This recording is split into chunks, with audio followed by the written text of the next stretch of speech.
Assalamualaikum warahmatullahi wabarakatuh. Oke, seperti biasa sebelum dilanjutkan cerita pedang King Dao-nya, bantu Mimin tekan tombol like dan berkomentar. Juga terima kasih sudah dan sebelumnya. Gas. Bab 1483.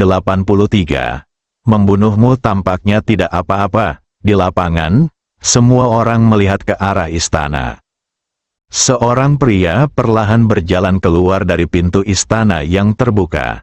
Dia mengenakan jubah kain dan tampak berusia sekitar 30 tahun.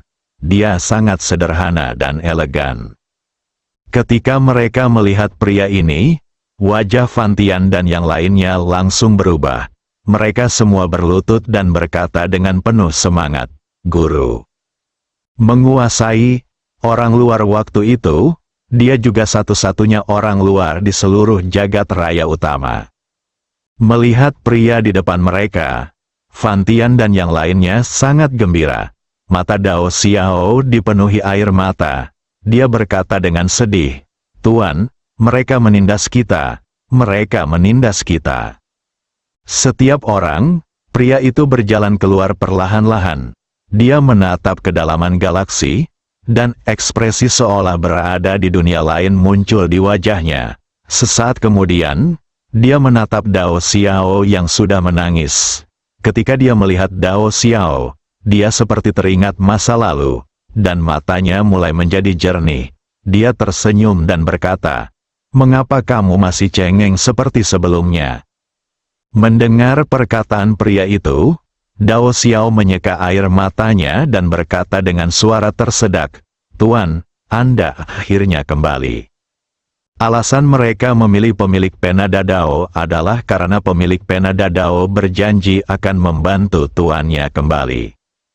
Ketika sang guru tidak ada satupun saudara yang bersedia tunduk satu sama lain, namun mereka memiliki rasa hormat yang tulus kepada sang guru. Brahma di samping juga menangis pada saat ini. Mereka semua yatim piatu saat itu. Mereka dijemput oleh pria di depannya, diangkat menjadi murid, dan diajari banyak keterampilan. Itulah sebabnya dia ingin melakukan yang terbaik untuk membantu pemilik Dadao Pen. Tujuannya hanya satu, yaitu mendapatkan tuannya kembali. Ketika Mu Sanhe melihat pria ini, wajahnya tiba-tiba berubah. Pertama kali dia dipukuli adalah karena pria di depannya ini. Pria ini benar-benar kembali.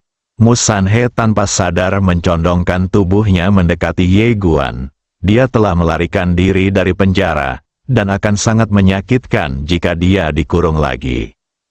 Pria itu perlahan mengangkat kepalanya dan menatap An Nanjing dan yang lainnya. Dia memandang An Nanjing dan berkata sambil tersenyum, "Sungguh dewa bela diri yang murni." An Nanjing menatapnya dengan mata tenang. Pria itu menatap Ye Qingqing, Mu Nian, dan Tu lagi, tersenyum tipis, tetapi tidak berbicara. Akhirnya, tatapannya jatuh pada pemilik Dao Pen, Master Dao Pen. Lama tidak berjumpa. Pemilik pena Dadao tersenyum dan berkata, "Benar." Pria itu berkata, "Kamu belum menyerah?" Sang Master Dao Pen berkata, "Tidak mungkin menyerah, sama seperti dirimu, bukan?" Pria itu mengangguk. Benar. Saat dia berbicara, tatapan matanya tertuju pada Ye Guan. Jarang sekali Tuan Ye bisa mencapai prestasi seperti itu di usia semuda ini. Ye Guan menatap pria itu. "Di mana saudaraku?" Lelaki itu tersenyum dan berkata, "Apakah Anda berbicara tentang dewa-dewa kuno?" Ye Guan berkata, "Ya."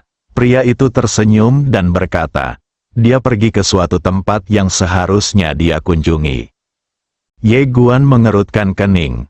Pada saat ini, pemilik Dao Pen tiba-tiba bertanya, dia tidak bisa melakukannya.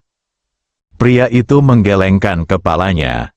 Sangat mudah untuk kembali ke masa lalu dan bunuh diri, tetapi sangat sulit untuk pergi ke masa depan dan bunuh diri. Karena diri Anda di masa depan jauh lebih kuat daripada diri Anda saat ini. Sang Master Dao Pen bertanya, "Apa rencanamu sekarang?" Pria itu tersenyum dan berkata, Saya punya ide lain. Ide ini juga bisa digunakan untuk membuktikan dugaan saya. Sang pemilik pena Avenue menatapnya. Bagaimana menurutmu? Pria itu berbalik dan menatap Ye Guan. Ye Guan mengerutkan kening. Pemilik pena Dadao tertawa. Di samping Ye Guan, ekspresi Sui Gujin tiba-tiba berubah. Dia tiba-tiba meraih Ye Guan dan menariknya ke belakangnya. Dia sudah mengerti maksud laki-laki aneh ini. Apakah pria aneh ini kembali ke masa lalu untuk bunuh diri atau pergi ke masa depan untuk bunuh diri? Ia hanya memiliki satu tujuan, yaitu untuk memverifikasi dugaannya sendiri. Di dunia ini, mana yang terjadi lebih dulu, sebab atau akibat? Namun, masa depannya terlalu kuat, jadi dia tidak bisa begitu saja membunuh masa depannya. Seperti yang dikatakannya, dia punya cara lain untuk memverifikasinya, yaitu membunuh seseorang yang tidak akan pernah mati. Menurut hukum dunia ini, siapakah orang yang tidak akan pernah mati? Itu Ye Guan di depanmu. Hanya dengan sekali pandang, dia melihat keunikan Ye Guan. Jika Ye Guan meninggal, itu berarti dunia ini nyata. Semuanya penuh ketidakpastian, dan tidak ada yang ditakdirkan selamanya. Namun jika Ye Guan tidak mati, itu berarti keabadian. Orang ini sudah ditakdirkan. Dan begitu sesuatu sudah ditakdirkan, itu membuktikan bahwa semuanya memang salah. Akhirnya sudah ditentukan sebelumnya, jadi prosesnya sebenarnya tidak ada artinya. Sekalipun memiliki makna, makna itu adalah makna yang didefinisikan oleh orang-orang itu sendiri. Dan dengan kekuatannya, 100% pasti dia akan membunuh Ye Guan. Saat Sui Gujin menarik Ye Guan di belakangnya, Ye Guan juga merasakan krisis, dan krisis ini langsung berubah menjadi perasaan kematian. Dia belum pernah merasakan perasaan kematian yang begitu kuat, itu sangat dekat dan nyata. Dia tahu bahwa dia akan benar-benar mati, kematian tidak pernah sedekat ini dengannya. Meskipun Sui Gujin berdiri di depan Ye Guan, kekuatan pria itu sangat istimewa dan langsung menembus Sui Gujin. Harus dikatakan bahwa pada saat ini pria itu dan Ye Guan tidak lagi berada di ruang dan waktu ini. Mereka memasuki titik cahaya dalam ruang dan waktu. Itulah ruang dan waktu di atas ruang dan waktu virtual. Batas antara realita dan ilusi, pria itu mencapai pencerahan di dunia ini dan menjadi tak terkalahkan dalam semalam. Saat dia bergerak, Ye Guan sudah diseret secara paksa ke tempat ini. Melihat laki-laki yang telah menjadi ilusi, wajah Sui Gujin berubah drastis dalam sekejap. Pada saat ini, dia tidak lagi menyembunyikan kekuatannya. Dia mengulurkan tangan kanannya ke depan dan mendorongnya ke batas antara nyata dan tidak nyata. Akan tetapi, begitu tangannya memasuki tempat itu, tangannya dipantulkan keluar oleh suatu kekuatan tak terlihat. Wajah Sui Gujin menjadi pucat dalam sekejap. Di perbatasan antara realitas dan ilusi, Ye Guan tidak duduk di sana dan menunggu kematian. Dia langsung menggunakan kekuatan imannya. Pada saat ini, kekuatan keyakinan yang tak terbatas terpancar dari tubuhnya. Semuanya merupakan kekuatan keyakinan berwarna cahaya yang paling murni. Pada saat yang sama, ketiga kekuatan garis keturunan semuanya mendidih pada saat ini. Saat pedang King Xuan melesat keluar dengan kekuatan iman murni dan tiga garis keturunan yang tak berujung, semua orang merasakan niat pedang yang mengerikan. Niat pedang ini secara langsung mengunci waktu dan ruang tanpa batas. Ketika semua orang di luar melihat pedang ini, mereka semua terkejut. Karena kekuatan pedang Ye Guan telah mencapai tingkat menembus kehampaan. Orang yang sangat muda telah berhasil menembus alam kekosongan. Apa konsepnya? Ini hal yang sangat mengerikan. Pemilik Dao Pen juga sedikit terkejut. Tetapi dia segera mengerti bahwa orang ini pasti berlatih secara diam-diam di menara kecil. Memikirkan hal itu, wajahnya menjadi gelap.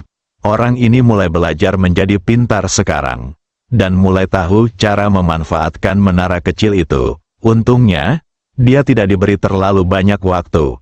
Kalau tidak, dengan bakatnya yang mengerikan, tidak ada yang tahu sejauh mana dia akan berkembang. Saat dia melihat lelaki itu bergerak, Ye Guan tahu betul bahwa dia hanya punya satu kesempatan menyerang, dan ada suara dalam hatinya yang mengatakan bahwa sekalipun dia berusaha sekuat tenaga, dia tidak akan bisa menghentikan lelaki di depannya. Kekuatan pria ini jelas bukan sesuatu yang dapat ditandinginya saat ini. Tapi lalu kenapa pedang harus selalu terhunus? Kalau dia tidak sehebat lawannya dalam suatu pertandingan, dia akan mengakui kekalahan tanpa ragu, karena hal itu tidak memalukan. Tetapi sekarang, pihak lain ingin membunuhnya. Dia bisa mati dalam pertempuran, tetapi dia tidak boleh mati karena pengecut. Ye Guan mengayunkan pedangnya dan saat dia melihatnya, pedang itu menembus jari pria itu. Namun, dia terkejut saat mengetahui bahwa pedang King Xuan benar-benar menembus ujung jari pria itu. Waktu dan ruang terkilir. Manusia sama sekali tidak berada di persimpangan antara realitas dan ilusi, dia berada di tingkat waktu dan ruang yang lebih tinggi. Semua orang masih meremehkannya. Saat Ye Guan menusukkan pedangnya ke udara, dia merasakan kekuatan yang belum pernah dilihatnya sebelumnya menembus ke dalam tubuhnya. Dalam sekejap, dia merasa bahwa segala sesuatu di dunia mulai menjadi ilusi dan kabur. Itu bukan perasaan kematian. Setelah kematian, akan ada kehidupan setelah kematian, dan apa yang dia rasakan saat ini adalah bahwa dia sedang dihapus secara paksa dari dunia ini di mana dia tidak tahu apakah itu nyata atau tidak. Lelaki di depannya ingin menghabisinya sepenuhnya. Namun pada saat ini, tiba-tiba sebuah tangan mencengkeram tangan Ye Guan. Tangan itu hanya menariknya pelan. Dan Ye Guan pun terdorong keluar dari ruang dan waktu yang tidak diketahui itu, kembali ke alam nyata. Ye Guan menoleh dan melihat seorang pria berbaju putih sedang menatapnya sambil tersenyum. Ayah, Ye Guan juga tertawa. Di kejauhan, pria itu menatap Ye Xuan yang tiba-tiba muncul, tersenyum tipis, dan berkata dengan tenang, "Membunuhmu sepertinya tidak apa-apa." Setelah berkata demikian, dia perlahan mengepalkan tangan kanannya. Bab 1484. Namaku Ye Xuan, bunuh aku. Ye Xuan mengangkat sudut mulutnya sedikit. Kamu bisa mencobanya. Pemilik Dao Pen di samping mengubah ekspresinya. Dia menatap pria asing itu dan berkata, masalah ini tidak ada hubungannya dengan dia. Jangan impulsif. Pria aneh itu mengabaikan pemilik Dao Pen. Dia menatap Ye Guan dan tersenyum. Siapa namamu? Ye Xuan tersenyum dan berkata, namaku Ye Xuan. Ku dengar kau ingin membuktikan kebenaran dan kepalsuan. Kenapa repot-repot? Cukup mohon padaku dan aku akan mengajarimu. Haha. Arogan. Di kejauhan, Dao Xiao mendengar kata-kata Ye Xuan dan langsung menjadi marah. Dia menunjuk ke arah Ye Xuan dan berkata, menurutmu, siapa dirimu? Apakah kamu layak menjadi tuanku? Ye Xuan hanya mengarahkan jarinya. Dao Xiao langsung meledak dan langsung musnah. Tewas seketika, melihat kejadian itu, Brahma dan yang lainnya di lapangan semuanya terkejut. Ye Xuan menatap pria dan pemilik Dao Pen tidak jauh, dan senyum di wajahnya berangsur-angsur menghilang. Jika mereka adalah orang-orang kuat dengan level yang sama, kamu dapat bermain sesuka hatimu. Namun, menindas yang lemah seperti ini, apakah kamu pikir tidak ada seorang pun yang tersisa dalam keluarganya? Saat berbicara, dia tiba-tiba menunjuk ke arah Brahma di kejauhan. Wajah orang itu berubah drastis dalam sekejap, dan saat ia hendak bergerak, ia terkejut karena ternyata ada kekuatan misterius yang mengurungnya, Dalam sekejap, dia meledak di tempat dan berubah menjadi ketiadaan. Langsung membunuh, Ye Xuan tidak berhenti.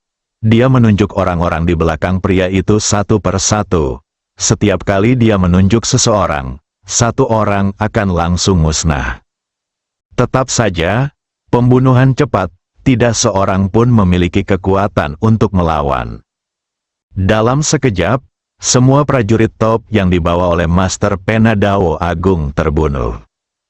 Kamu Xuan, pada saat ini, melihat Ye Xuan membunuh orang, penguasa Dao Pen tiba-tiba berkata dengan suara yang dalam, "Apakah kamu masih mengikuti aturan?" Ye Xuan tertawa dan berkata, "Guru Dao Pen, aku merasa kau bahkan lebih tak tahu malu daripada ayahku." Pria berbaju hijau, Ye Xuan menatap pemilik Dao Pen. "Kamu hanya diizinkan membawa orang untuk mengganggu anakku. Tetapi anakku tidak diizinkan untuk meminta bantuan. Aturan macam apa ini?" Lelaki di sebelah pemilik Dao Pen tiba-tiba merentangkan kedua telapak tangannya, lalu mengepalkannya pelan-pelan. Dengan kepalan tangan ini, ruang dan waktu di sekitar Ye Xuan tiba-tiba menjadi ilusi. Kekuatan misterius Dao besar muncul di antara langit dan bumi, lalu dengan cepat menyerbu ke arah posisi Ye Xuan. Namun Ye Xuan tidak menghindar, membiarkan kekuatan Dao besar menenggelamkannya. Dan tidak terjadi apa-apa padanya, pria itu sedikit terkejut. Ye Xuan menatapnya, "Mengapa kau ingin melakukan semua hal mewah ini? Tidakkah kau ingin tahu apa yang benar dan apa yang salah di dunia ini? Aku akan memberitahumu sekarang." Sambil bicara, dia melangkah maju. Hanya dengan satu langkah, tubuh dia dan pria itu menjadi ilusi pada saat yang sama. Rune yang tak terhitung jumlahnya berkelebat di sekitar mereka. Melihat rune yang berkelap-kelip itu, mata lelaki itu kembali berkilat kaget, lalu ia tertawa. "Begitu ya, ternyata begitu, hahaha."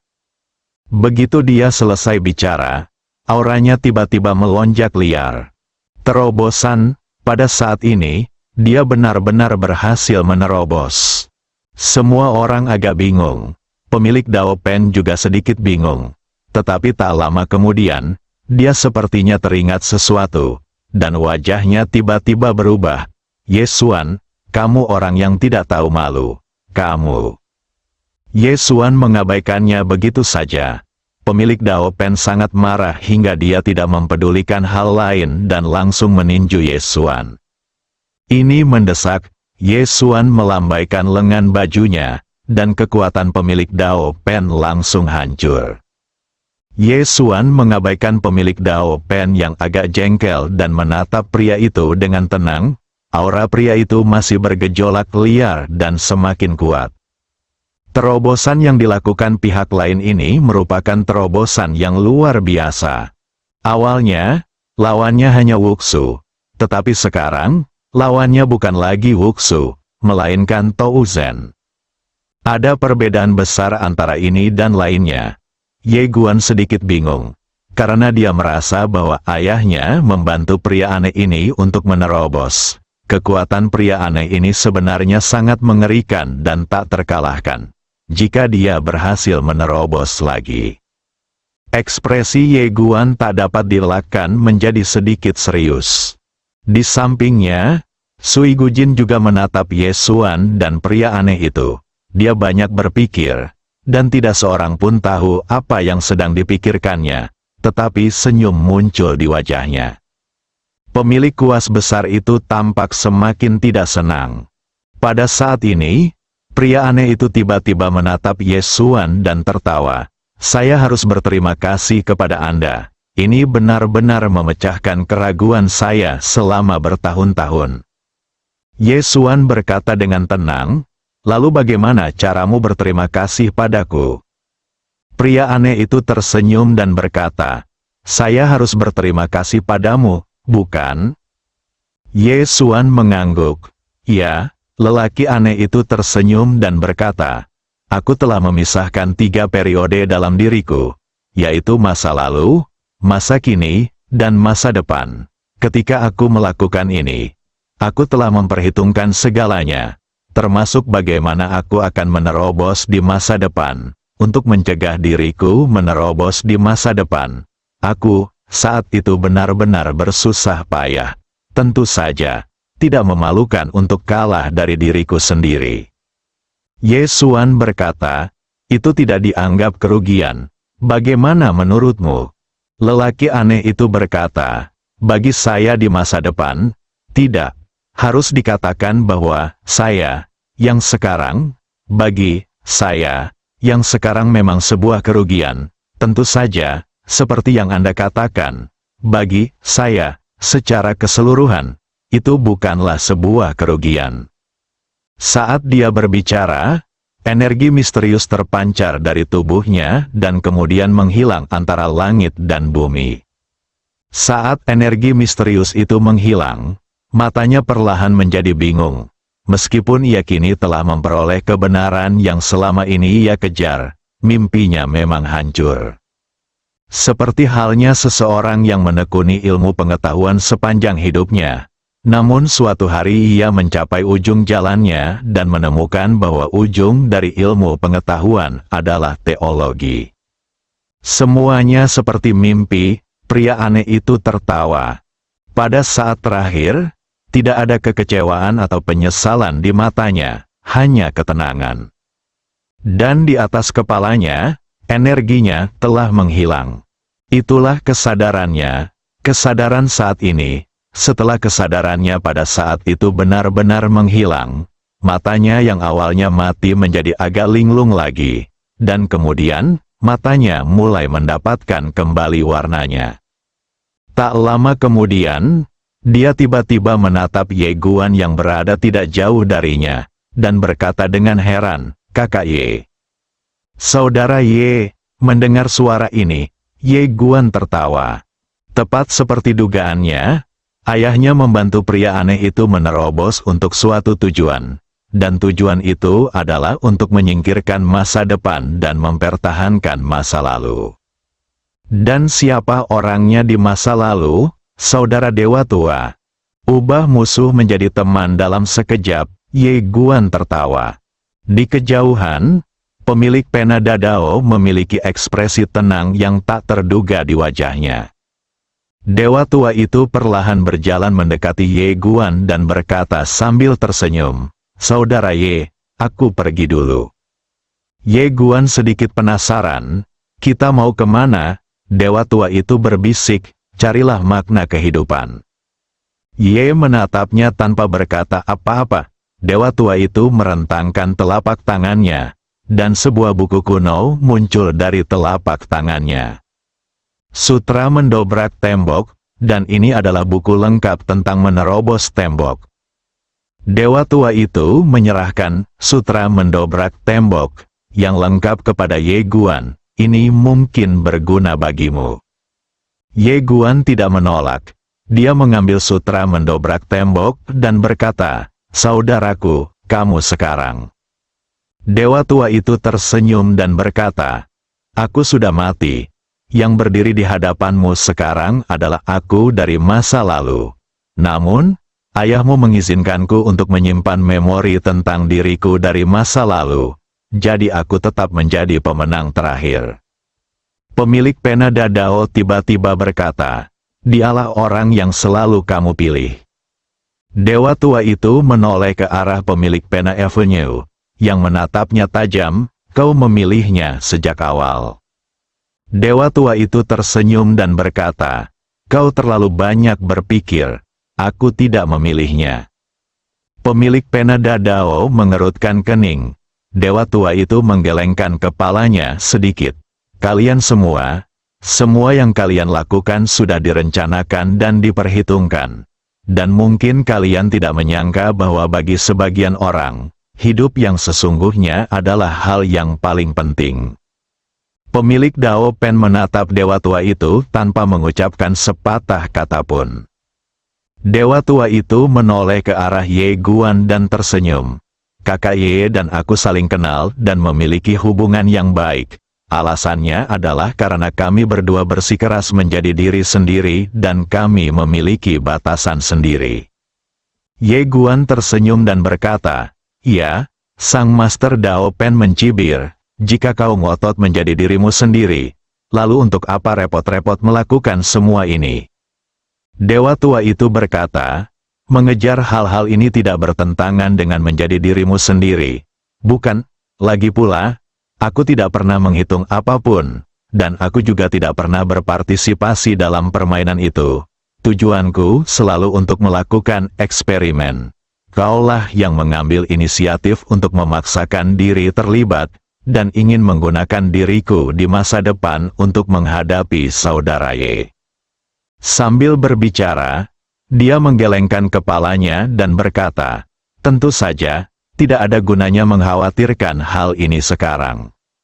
Pada titik ini, dia menatap Ye Guan. "Saudara Ye, inti dari sutra mendobrak tembok ini adalah membangkitkan hakikat sejati yang terdalam di dalam hati, dan selama hakikat sejati yang terdalam di dalam hati terbangun, maka itu adalah pencerahan. Apa yang disebut hati yang asli, hati yang sejati, penampakan asli, desbe, semuanya adalah perwujudan sejati dari jiwa setelah sepenuhnya menyangkal segala sesuatu di dunia, mematahkan semua belenggu pemikiran sekuler, dan menyadari bahwa kenyataan bukanlah penampakan. Inilah Tao di dunia virtual." Ye Guan berkata, "Bagaimana dengan Tao di dunia nyata?" Dewa tua itu tersenyum dan berkata, "Inilah yang ingin aku kejar." Ye Guan tertawa. Dewa tua itu melambaikan tangannya dan berkata, "Kita akan bertemu lagi nanti." Ye Guan berkata, "Apakah kita akan bertemu lagi?" Dewa tua itu berkata, "Itu tergantung pada takdir." Saat dia berbicara, dia menjadi sama sekali tidak nyata, dan setelah beberapa saat, dia menghilang sepenuhnya. "Pergilah." Ye Guanze sedikit penasaran, kemana orang ini akan pergi? Apakah akan langsung menuju ke dunia nyata yang legendaris? Seolah tahu apa yang dipikirkan Ye Guan, Ye Xuan di samping tiba-tiba tertawa dan berkata, "Dia belum bisa sampai ke tempat itu." Ye Guan menatap Ye Xuan. "Ayah," Ye Xuan berkata, "orang ini sangat baik. Tentu saja, karena kebaikannya, dia bisa bertahan hidup." Ye Guan berjalan ke sisi Ye Xuan, lalu menatap pemilik semak besar yang tidak jauh darinya. "Ayah, apakah ayah ingin membunuh orang ini begitu saja?" Pemilik pena Dao bersambung,